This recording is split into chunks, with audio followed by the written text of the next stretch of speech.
I'm Guillaume Poirier. I'm looking to maybe use a different angle and really focus on some of the challenges for VC funding of some of these exciting opportunities. My background originally is in academia, as a neuroscientist by training, and I was in the industry for several years, and now I'm more on the consulting and advisory side. So that's a bit of my perspective on things. Just talking some of the notes that I want to hit about the fundraising expectations, what's the current status, what is the current differentiation in terms specifically with an eye on digital healthcare, data strategy, and some AI considerations to finish. The first thing maybe to note to set the stage is fundraising has been hard in the past couple of years. There are some positive signs across various sectors. Biopharma is going up again, very good. Medical device, health tech also starting to rise again. Now the levels are still low, but there are positive signs. Now let's not get too excited, because when you're looking to fundraise, it's important to notice that there's a lot of these funding rounds that are still either unlabeled, if not even down rounds. So yes, they're positive signs, but let's put our best foot forward. And what does that mean?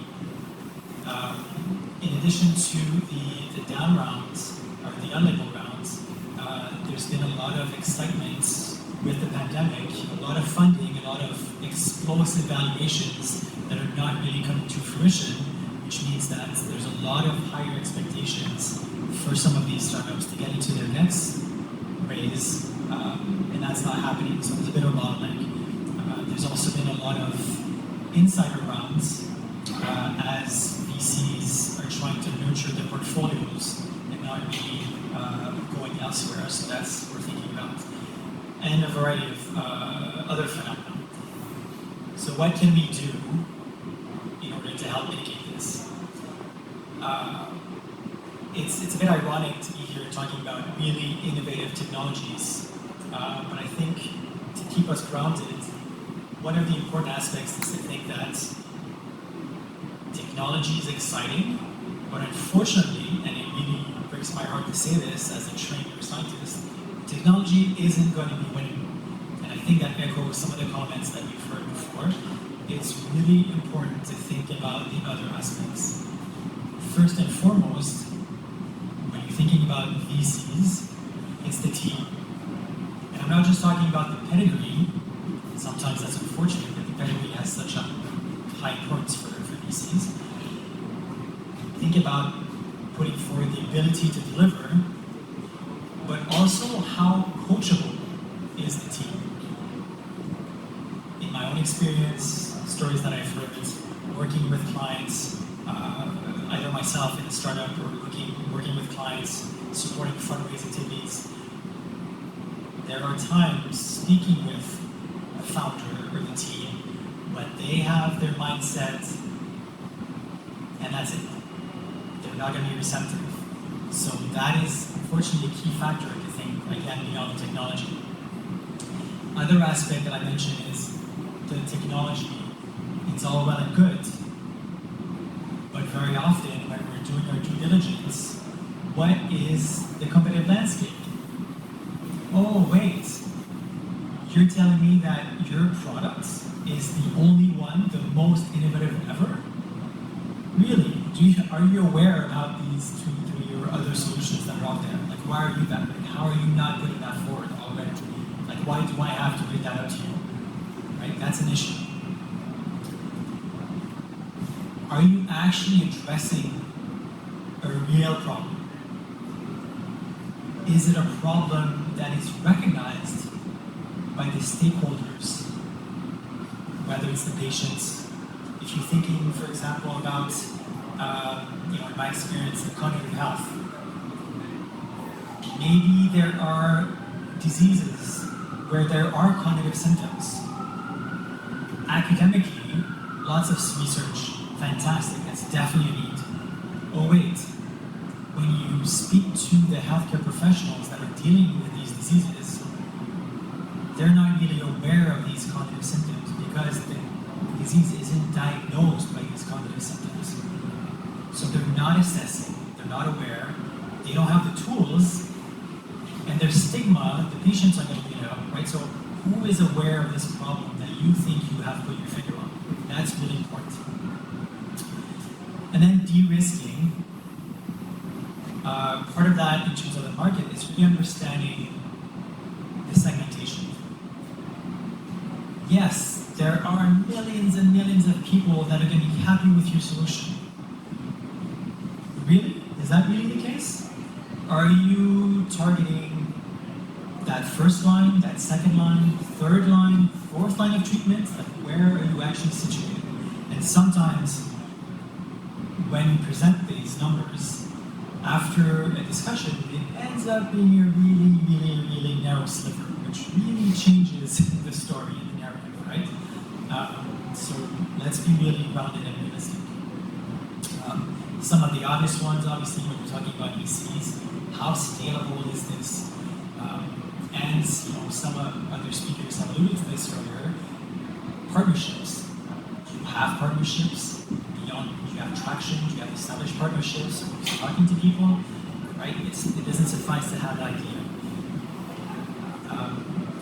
More in terms of the part of de-risking that I want to get into a bit more is when we're talking about digital health in general, we're talking about technologies, there's a lot of miniaturization. There's several aspects that mean that the consumer technology, consumer wearables, for example, and the medical technologies are starting to merge a little bit, right? Which is fabulous. That's great.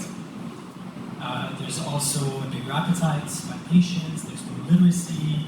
Fantastic. There's more, chronic disease, maybe not so good, but that also drives some of these, some of that market.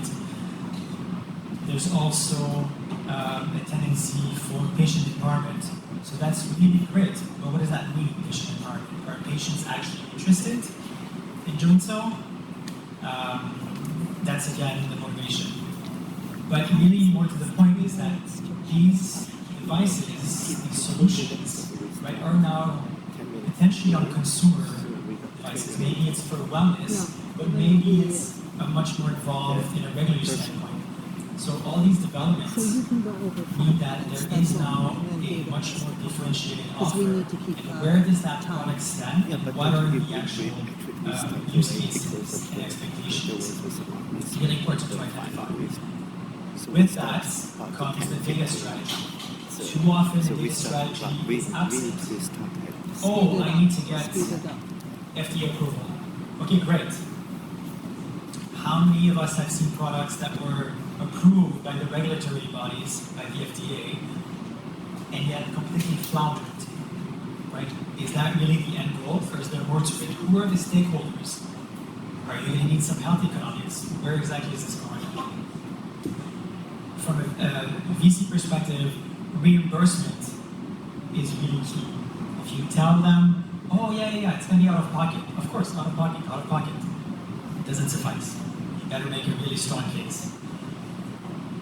In terms of AI, fabulous. There's clearly a lot of funding. It's disproportionate relative to others. Okay, great.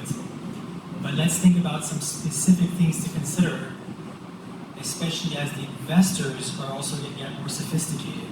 Yes, there's data privacy security, but let's think about acceptability, right? Sometimes some of the use cases that we come across are with brain-computer interfaces. You have an implant, there's brain data. That's going to be shared across. Yes, I can do it.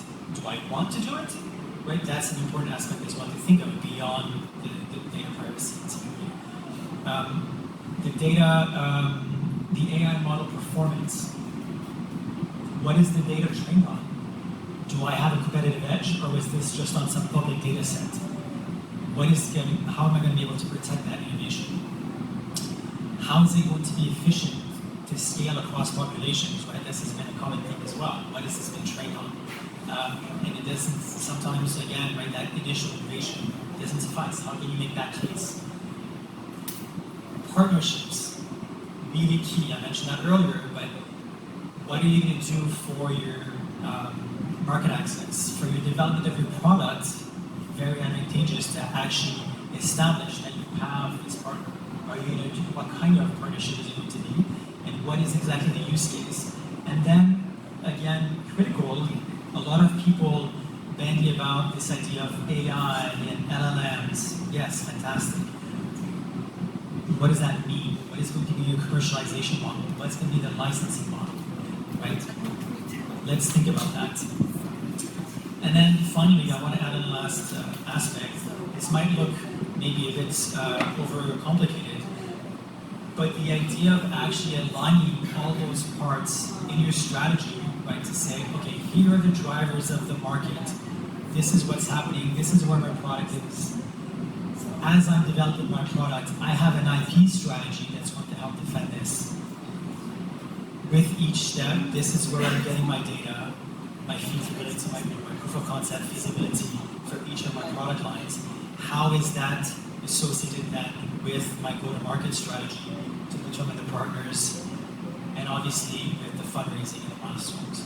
Too often, all those elements are not actually integrated, whether even at the executive level in these startups, in these companies, that the left hand doesn't know what the right hand is doing, but even to be able to integrate that into a coherent narrative that can convince an investor to say, oh yes, there is a judicious investment of resources, that makes sense. So again, lots of exciting, innovative ideas, but some of the fundamentals remain that beyond the technology, there needs to be a strong use case that makes sense. And that's it. Happy to keep the conversation going. Feel free to reach out. Happy to take some questions. I don't know if we have time.